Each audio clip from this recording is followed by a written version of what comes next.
नाजरीन, Telangana news today की खबरों में आपका खैर मकदम है। आइए देखते हैं चंद तफसीलात।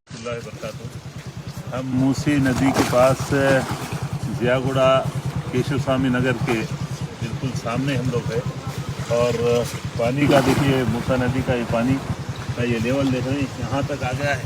ये नए रोड से कभी सोच भी नहीं सकते थे कि पानी का लेवल ये बहुत ख़तरनाक है। नौजवानों को यहाँ से दूर रखिए, लेवल बढ़ते जाए। मैं पुलिस के अहदेदारों से बात किया, पुलिस के अहदेदार अभी एसीपी साहब भी यहाँ पर दुर्गानगर के पास है, वो भी मुआयने के लिए आए हुए हैं।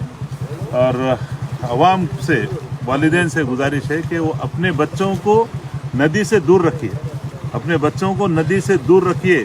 ये बहुत डेंजर है, बहुत ज़्यादा बहाव बहुत तेज़ है, लिहाजा पुलिस भी यहाँ पर ताउन कर रही है, जगह जगह पुलिस ठहरी हुई है।